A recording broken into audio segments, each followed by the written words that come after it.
This is surprisingly nostalgic after having done so much on Zoom during the pandemic. This is the waves of nostalgia of 2020 are crashing over me this morning. Let me just introduce myself. And first of all, let me say that I'm here because of summer camps like yours. As Hope introduced, my first job was with Youth for Christ. My background was in law. The plan was to become a lawyer and probably earn a bit more money, but be a lot more bored than in ministry. But my first job was running weekends away for Youth for Christ, and I basically got addicted to seeing young people give their lives to Jesus, which is why I'm still here now. My job now is I work for the Evangelical Alliance. I'm going to share a bit about that in a moment.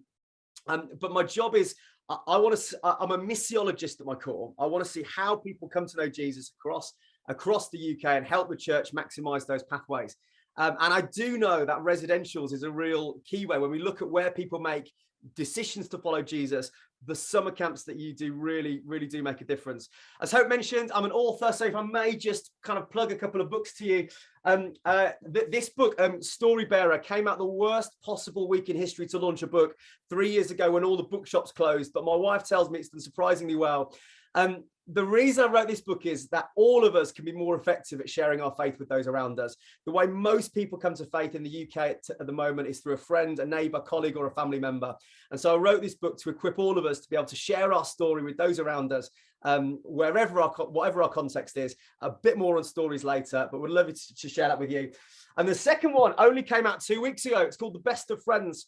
And the reason I wrote this book is because the number one reason why Christians don't share their faith with their friends is simply that they haven't got enough friends. So 46% of people in the UK who are Christians don't know a non-Christian well enough to invite them to church.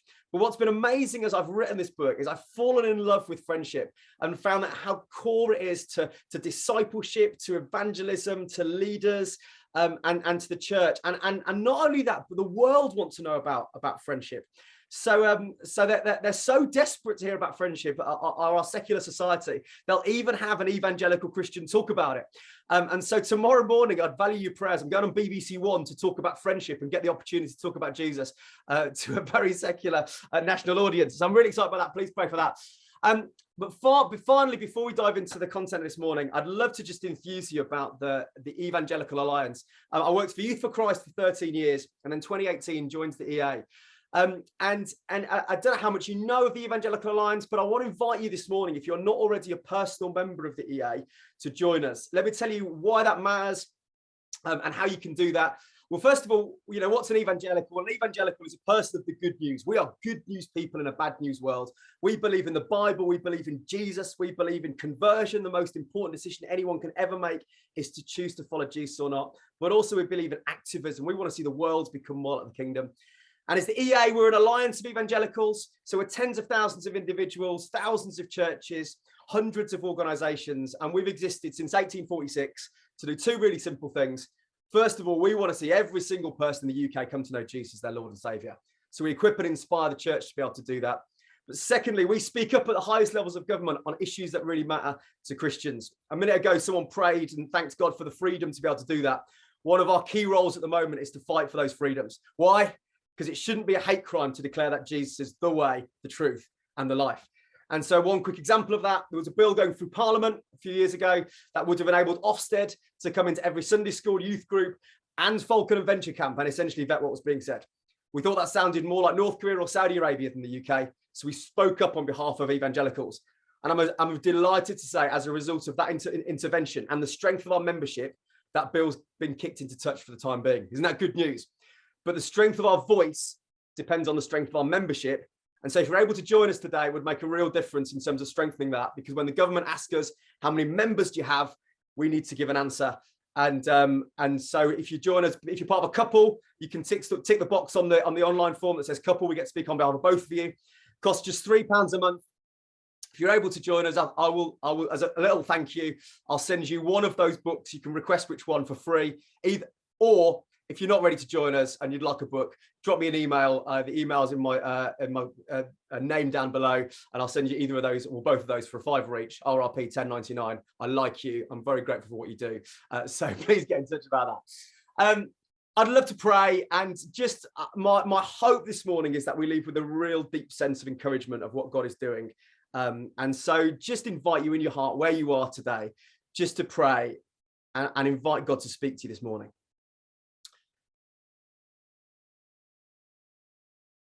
Father God, would you please speak to me today? Father God, would you please speak to me today? In Jesus' name, amen. The first thing I want to tell you today is I hope you know this, but what you do really matters. It really, really matters. I'm here as a result of summer camps and residentials. And the first thing that I want to encourage you with, that what you do really matters, is that the world is crying out for relationships. As I've fallen in love with God's gift of friendship over the last few years, I've discovered that we're in an epidemic of loneliness. 1 in 3 men say they have no close friends. 40% of young adults, 16 to 24-year-olds, the most connected generation in history, say they always or often feel lonely. The generations of children, young people growing up, going to your summer camps this summer and beyond, may have many connections, but they need real friends. And I would keep your eyes on the screen. I'm just going to show a little video. As I fall in love with friendship, one of the things that I've done over the years is create little kind of poems and spoken words. So this is We Need Friends.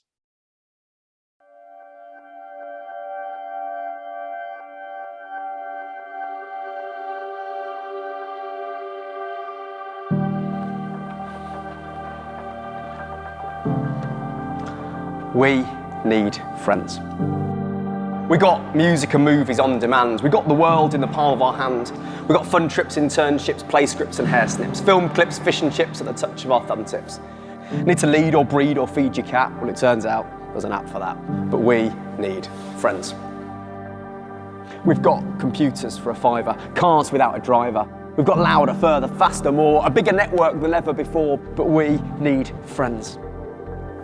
And friends are amazing. See, friendship is atomic. From the boardroom to the nursing home, from the coffee shop to the playground, it's relational connections that make the world go round. See, we were created to know and be known. It's better to eat kebabs with friends than salad on your own. And yet we trace in populous places. We're strangers in rooms of familiar faces. We crave deeper meaningfuls but experience anonymity. We dance superficially around the promise of proximity, and we need friends. And quantity is no substitute for quality. We need 5G HD 24-carat friends, lifelong, fight strong, tag along, forgive all wrong friends. Friends to talk through our problems personal. Friends to call when the cancer's terminal. When it hasn't been your day, your week, your month, your year, you just remember what your old pal said. We get by with a little help from our friends. And look to the one who made friendship possible, whose nail-pierced hands bridged a chasm uncrossable. His scandalous invitation follows the most glorious amends. There is no greater love than they that lay their life down for their friends. So celebrate with me the ship most worth sailing, and follow the example of the friend unfailing. May we raise our game and drop our cover, invest our energies in one another. May we still be there when the rain starts to fall, and accept the most important friend request of all, because we need friends.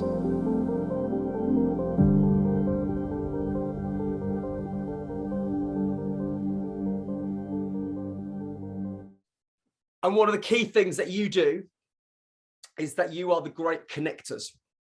One of the reasons I ended up in youth ministry was I worked under the leadership of a guy who really studied residentials. As part of his degree, he did his dissertation around the power of residentials. And what he found was that you could do the value of 6 months relational youth or children's work in the space of a weekend. So what you do, even in the space of those 3 days or the week, provides the value relationally of something far greater. The residentials that I went on, I still remember my small group leaders from those weeks and weekends away. I had this moment shortly after joining the Evangelical Alliance where I went to this gathering at Lambeth Palace, was in this really grand room, and I spotted across the other side of the room my small group leader from a residential that I was at when I was 13. And I bounded up to him and I said stupidly, do you remember me? I had a lot more hair back then and obviously looked 30 years younger. There was no way he was going to remember me, but he looked at me like I was an idiot. And I said, I'm really sorry. You were my small group leader. He goes, I don't remember at all, but thanks for encouraging me. The impacts that you will have as great connectors, the influences and the examples that you are to the children and young people you serve really, really matters. And even now, I'm hurtling towards 40 this year. I still remember, I still have friends that from relationships that I grew as a child and as a young person. And the great role that you play as leaders is you are those who provide the environment, the culture, and the introductions to these relationships that will sustain people's Christian and discipleship walks for decades to come. You are in the example of Jesus at the cross. One of the things that I've been so encouraged by is that we are Christ-like as we make introductions and as we create environments where people connect. Because Jesus, the Son of God, even as he's dying for the sins of the world, what does he do in John 19? He sees his mother there, verse 26, and the disciple whom he loved standing near her, and said to her, "Woman, here is your son." And to the disciple, "Here is your mother." And from that time on, the disciple took her into his home. Even at the cross, Jesus is creating a family. He's making connections between people. And what you do in activity centers and in fields is you create families and you create relationships that last the course. But also what you do is you connect people from different backgrounds. You connect people of different ages and stages. I remember one summer camp that I went on as an insecure 16-year-old. This leader called Eddie took me under his wing and affirmed in me the man of God that I could become. I still remember the chats. I still remember the very appropriate side hugs with Eddie when I was 16. So you connect people across ages, but also you connect people of different socio and economic backgrounds and different ethnicities and different stories. See, I grew up on a council estate. Where I live is in the top 2% deprivation in the country. I hadn't really encountered posh people before I went on residential summer holidays. And in my first year, I got introduced to this guy who was so outrageously posh. I thought I was introduced to a prince or something from the royal family. And I'd been running Alpha in my school. And so one of the leaders knew this. I knew this guy he'd become a Christian on the year previously. And he says, "Oh, Ollie would like to run Alpha in his school." So he was introduced to me, and I think he looked at me. I don't know what he thought of me, but he was very kind. And we had a chat about running Alpha. And I said, "Well, what you do, right, is you buy loads of food and you get some talks ready, and then you stick up posters around the school inviting people to Alpha." And he said, "Oh, yeah, that all sounds really good. We don't really do posters in school, but we have lots of trees on the way to chapel, and we can stick the posters to the trees on the way to chapel." And I was like, I have no frame of reference for what you're describing, but it sounds great. Anyway, Ollie and we are still friends. And 20 years on, 25 years on from those moments, we are still friends. We bridge those gap between our different socioeconomic backgrounds. A few years ago, one of the summer camps that I'm involved in, it was the time of the migrant crisis around kind of 2016, 2017. And one of the camps I was involved in at the time is a water sports camp.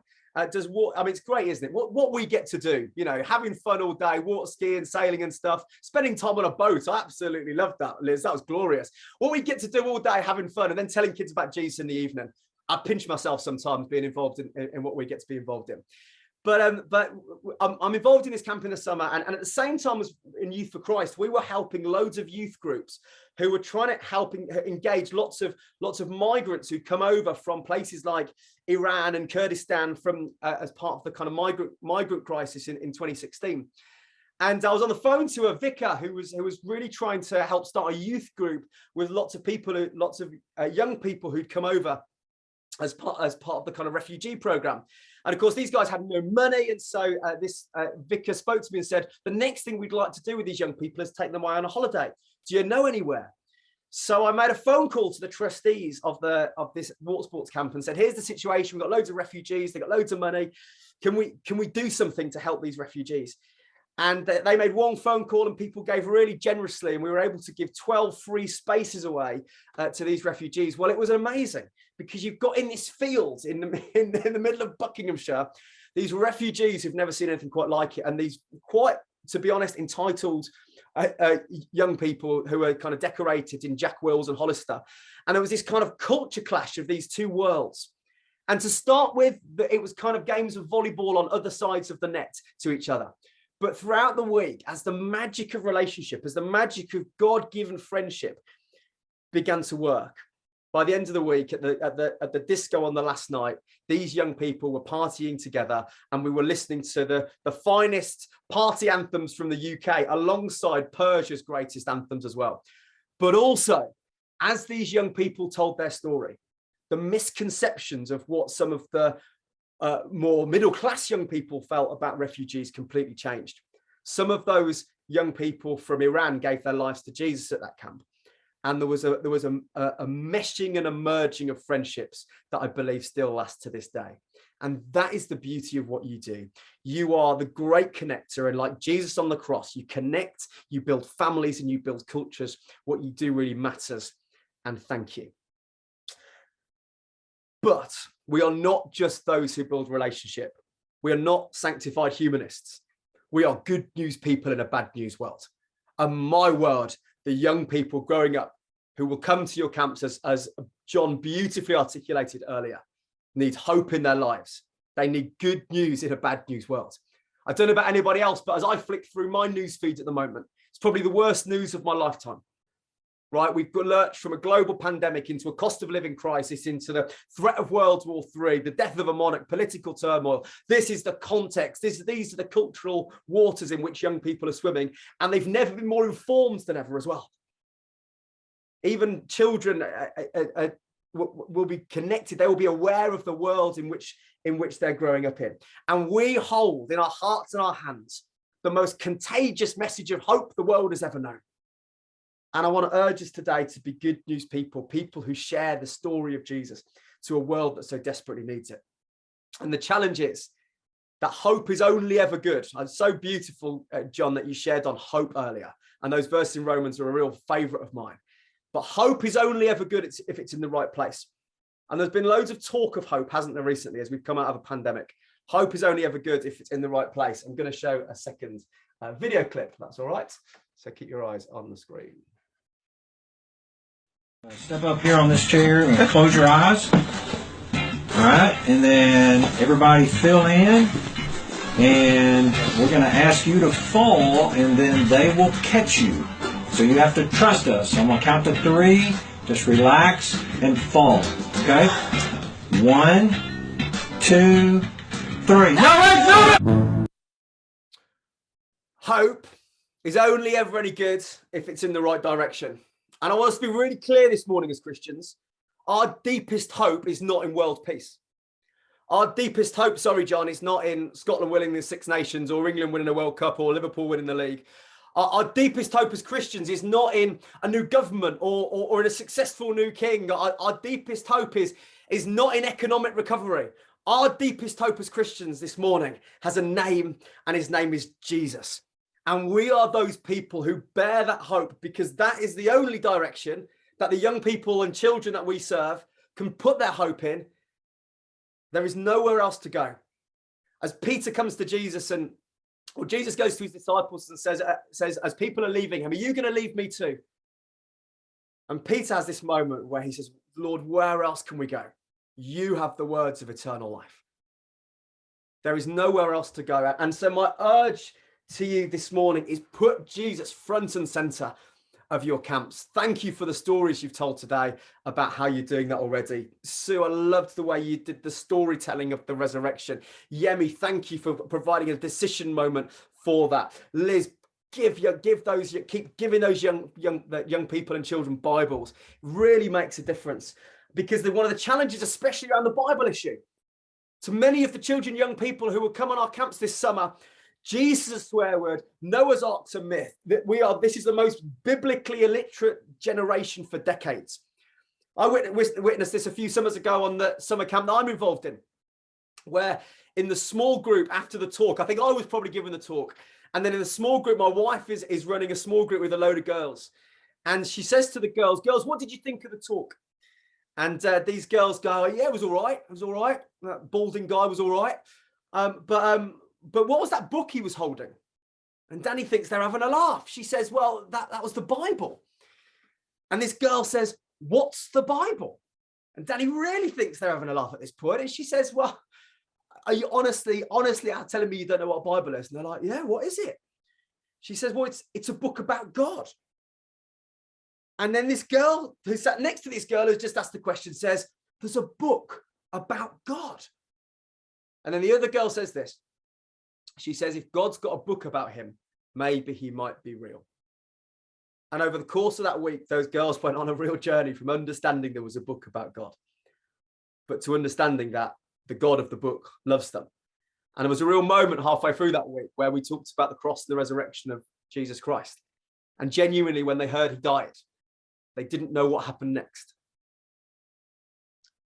This is a biblically illiterate generation, and we get to be good news bearers and sharers of the greatest story ever told. And my encouragement with that is, and thank you, Yemi, for sharing some of this, don't shy away from the decision moments within this. If you need biblical or evidence for how you can do this and why this is important, well, Jesus takes his disciples a couple of times on they're not quite CPAS ventures, but they certainly are moments out of their comfort zone. So one of those moments is in Matthew 16, where Jesus takes his disciples to Caesarea Philippi. There's no other record. The only record of Jesus taking his disciples further away than Caesarea Philippi once in one other moment in the Gospels. But he takes them away for a purpose where Caesar's king and Caesarea Philippi, they put idols in the waterfalls there. It was a place of exile, a place where Yahweh wasn't recognized as God. And in this context, Jesus says, who do you say that I am? Who do people say the Son of Man is? Verse 14, they replied, some say John the Baptist, some say Elijah, others Jeremiah or one of the prophets. And then he says, but what about you? Who do you say that I am? And Peter has this beautiful decision moment, which is so formative in his journey, where he says, you are the Messiah, the Son of the living God. And Jesus then, I think it's quite an embarrassing moment where he says, Peter, basically, you're not clever enough to work this out for yourself. Simon, son of Jonah, this is not revealed to you by flesh and blood, but by my Father in heaven. Peter doesn't even get credit for the answer he's just given. But it's a beautiful moment, and it's a decision moment. And so I want to urge you with all I am, have a moment on your weeks where you give young people and children the opportunity to choose to follow Jesus or not. For me, I was 6 years old in a tent somewhere. I can't remember who was preaching. It might have been John Scanlon. I don't know. But I had this moment where I'm in this tent, and I was even more excitable then than I am now. And someone told me that Jesus had died for me, that I could know forgiveness for my past. And even at 6, I knew I'd been a naughty boy, that I could know his presence in my present and go to heaven when I die and have hope for the future. I thought this was the best news ever. But that moment, I still remember it's the moment as a 6-year-old that my life changed, and I invited Jesus into my heart, and it completely changed me. And over again, as I meet Christians and ask them, tell me, my job as a missiologist is tell me about the moments in your life which have brought you to the place you are. The moments on summer camps play that part over and over again. Don't shy away from the decision moment.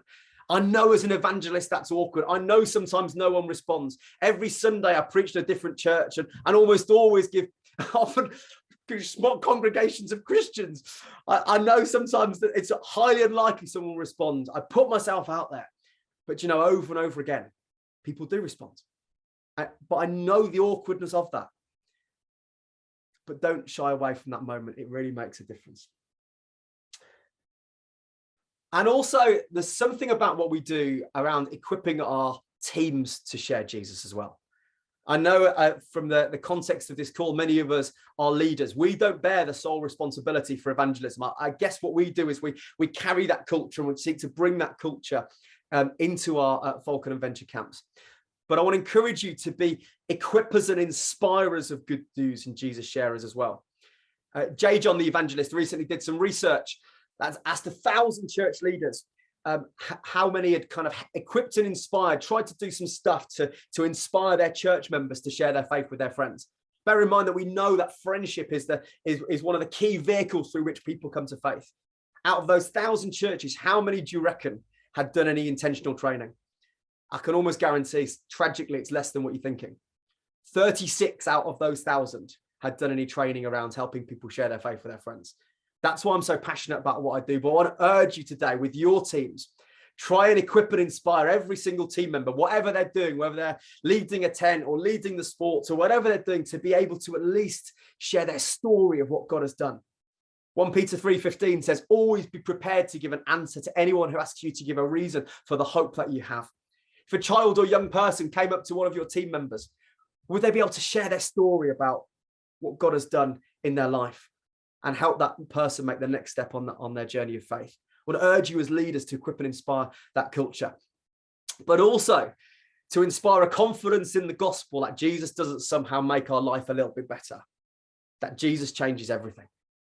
You know, I think we're seeing a real spiritual hunger in our nation at the moment, partly because of the events that are happening in our nation and around the world. And I want to encourage you that Jesus isn't like, I get phone calls all the time from my broadband provider telling me I can slightly upgrade my package. Jesus doesn't do that. He doesn't make our life a little bit better. I was reminded of this fairly recently with a friend of mine called Dave, who texted me yesterday. I've been praying for Dave to become a Christian for over 20 years. And he's still not quite there yet. But a couple of years ago, I was preaching in Newcastle on a Sunday night, which is where Dave lives. Dave's from the West Midlands, speaks a bit like this, lives around near me in Birmingham. And Dave calls me up and he said, and so I call Dave up and I say, Dave, I'm speaking in this church on Sunday night. Can I stay at yours on the Saturday night? And I'll buy you a curry. Can I sleep at yours? And he goes, yeah, that'd be great. Because of course he texts back in Brummie. And then he texts back and he says, would you like to come to church with me on the Sunday morning? Well, then he fell off my chair because I was like, Dave, this isn't how it works. Normally it's the Christian who invites the non-Christian to church. So he texts back and he says, yeah, but there's a girl I quite like. So I thought at this point, whatever it takes to get Dave to church, no problem. So we turn up at this church on the Sunday morning, and it's quite a traditional church. The pews are a kind of sea of grey hair. In the balcony, there's me, Dave, and the girl he quite likes. And the first couple of songs we start singing, and to be honest, it's a bit funny because I don't know them, and that's slightly weird because I'm like a professional Christian. And then the song comes on, Amazing Grace. Now, I don't know if you can tell about me, but you can imagine that when I worship, I'm quite an exuberant worshiper. So in this balcony with this aging congregation below us, the song words come on the screen. I throw my hands in the air and absolutely go for it. Amazing grace. And I'm so loud that the congregation behind are kind of turning around to see what's that racket coming from the balcony. And about 10 days later after this, Dave and I are having a conversation. And Dave says to me, Phil, went back to that church you went to.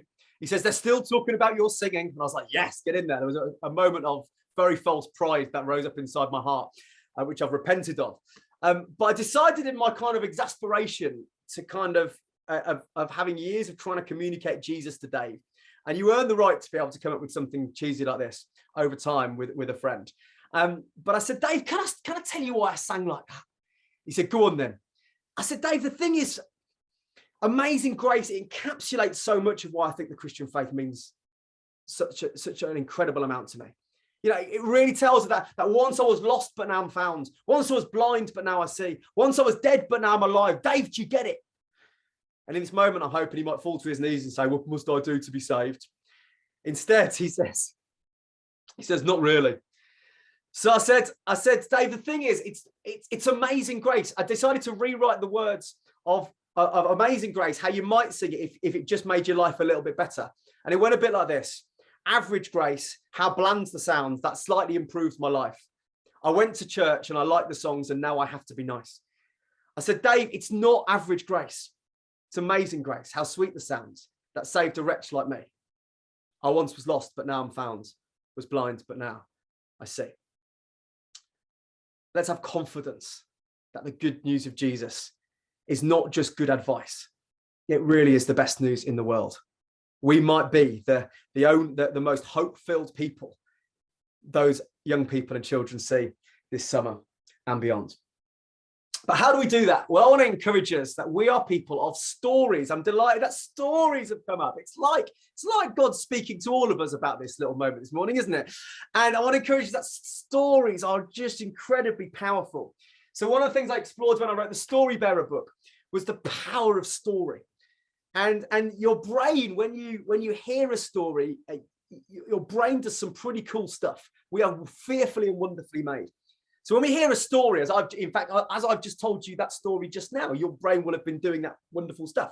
One of the things it does, it produces a chemical called oxytocin. Now, oxytocin is many people's favorite hormone without them knowing it. It's called the cuddle chemical. It bonds a baby and mother. It gives us that kind of that warm, fuzzy feeling when we connect with people. When we hear stories, oxytocin floods through our veins. We also say cortisol. So if you want to capture the attention of a child or young person this summer, tell a story, because cortisol fires in the brain, that fight and flight response. And that happens when you tell stories. But also your brain at the end of a story, as I gave the words of average grace, your brain will have been producing dopamine, which is a feel-good chemical, which is why when you turn the page at the end of a book, when the credits roll at the end of your favorite Netflix or Disney Plus series, it feels so good.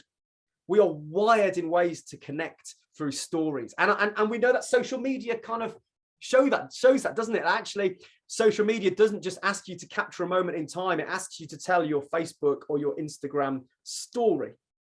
Did you know that the chief executives of Nike, each one of them, the sports brand companies' chief executives, have a full-time storyteller assigned to them to help them tell better stories?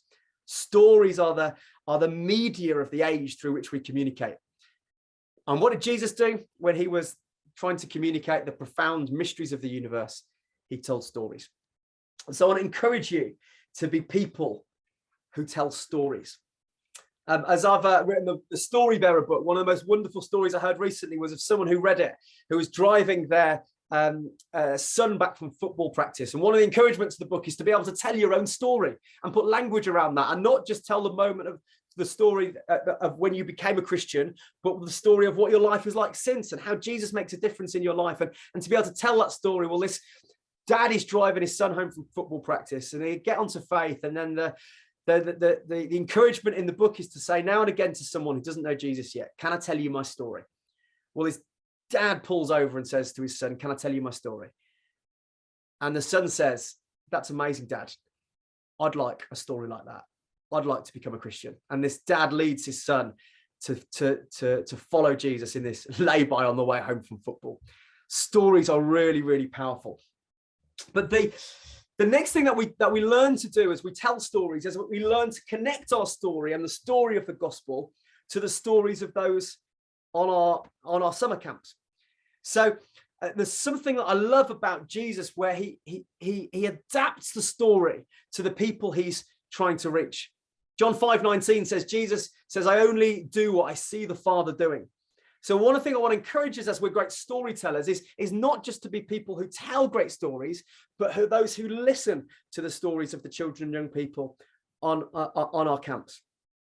And I want to encourage you to equip and inspire your team to be able to do this too. And what we do when we hear the stories of those children and young people is we learn to find the connection points between those stories and the gospel of Jesus Christ.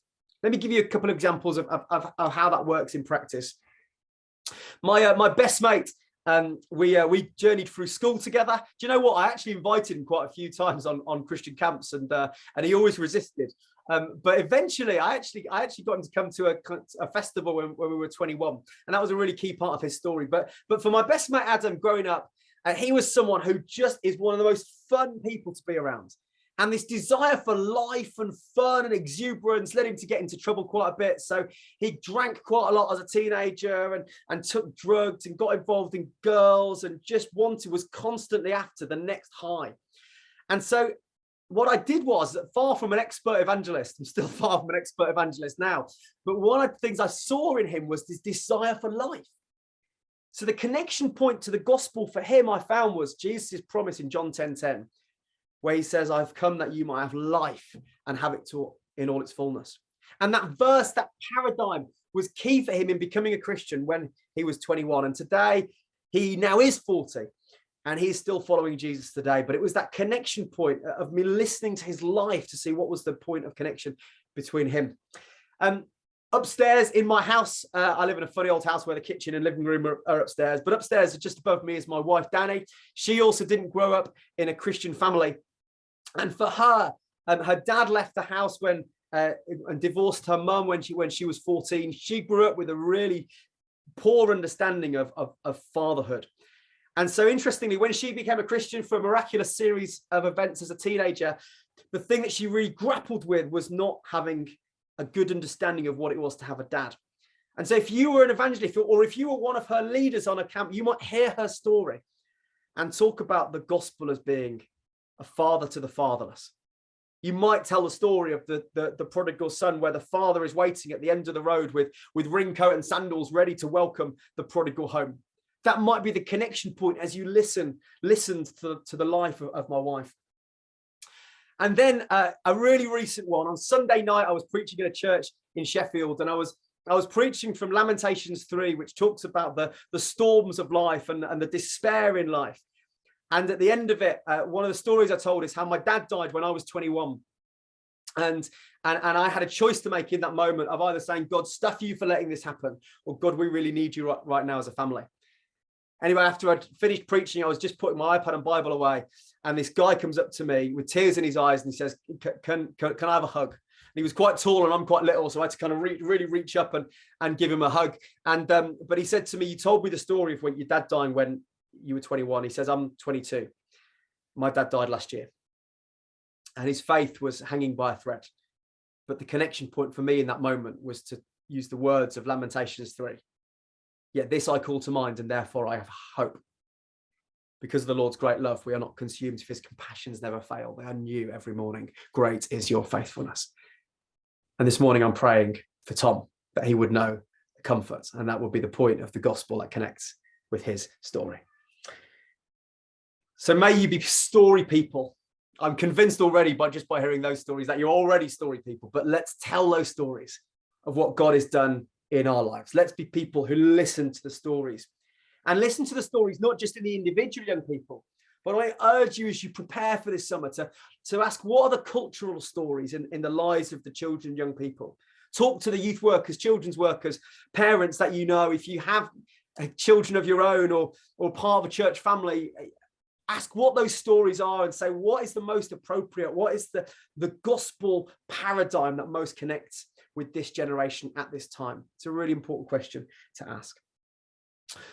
My final encouragement to you this morning is that you will never fully know the impact of what you do. You'll never fully know the impact of the stories that you tell, of the team training that you do, of the activities you run, of the side hugs as you appropriately put an arm around a young person. You'll never fully know the impact of that. Now and again, God gives you a glimpse. As I say, I've been involved in running residentials for over 20 years. And occasionally, unlike the roles are reversed, like I experienced at Lambeth Palace, and some very fresh-faced 20-something comes bounding up to me and says, do you remember me?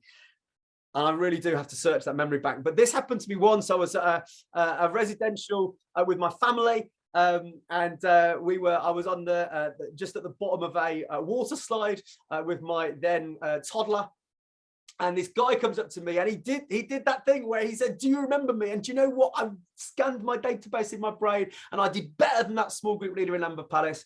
And I remember I said, is it Ben?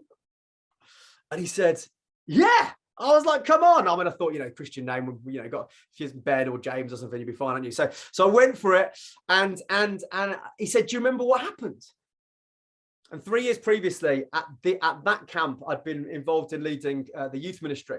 And at the end of a meeting, this lad Ben had come up to me, and he'd said, I don't believe in God, but will you pray for me? I said, there's an interesting opening line. So I said, oh, I'd love to pray for you. What can I pray for you? He said, I'm joining the army. I want to shoot people. I'm like, great. That's nice. He said, oh, will you pray that I don't get shot? So I said, at that point, I had Youth for Christ training. I could have kind of prayed a really nice prayer of God's protection over him. But I felt God encouraged me in that moment to not pray a nice prayer, but to say, Ben, I think God wants to do more for you than just protect you. He wants to know you. He died for you. He rose again for you. And so that you might know forgiveness for your past, his presence in your present, and hope for the future. I said, that's what God is. That's who God is. And then he said something really interesting. He said, but you don't know what I've done.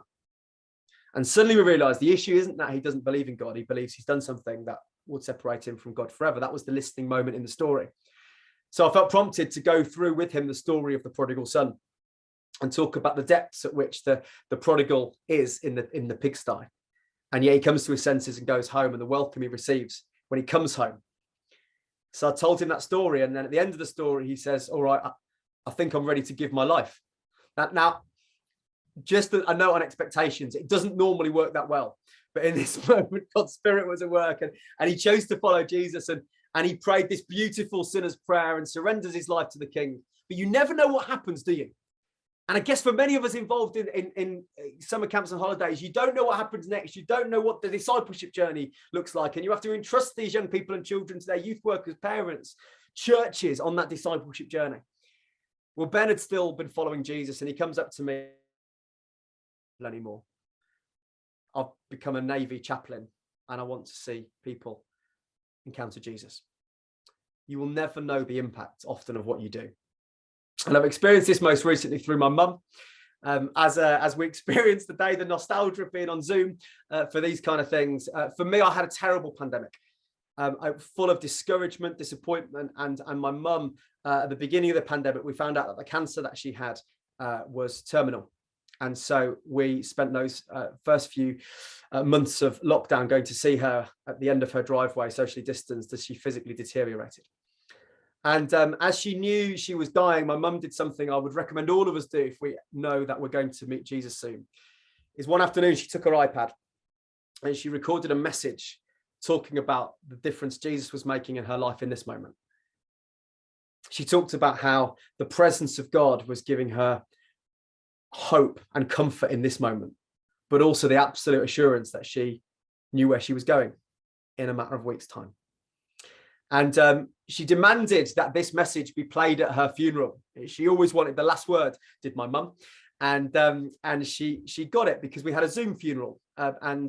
So we had this moment where about 300, 400 screens turned up to say goodbye to my mum because we couldn't do the physical funeral thing. And my mum got to preach her last message. But because she wasn't around to stop me, I was determined to have the last word, and as an evangelist, give an opportunity for people to follow Jesus. And as we clicked end Zoom call at the end of the funeral, I turned my phone on, and there was a message from one of Mum's friends who said, Phil, I prayed that prayer with you.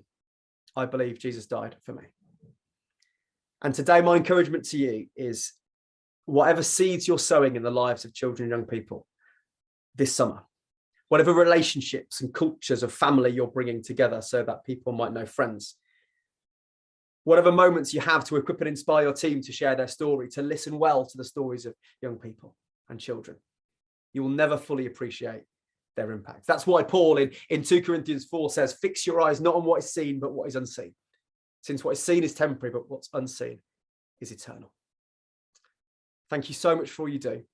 It really makes a difference. May God bless you. And I can't tell you this. I'm cheering you on in the strongest possible terms for what you will do. Thank you for all you do. Thank you for all the activities you'll run, the heartaches, the heartbreaks along the way. It really matters. And may you have a really fruitful summer. God bless you.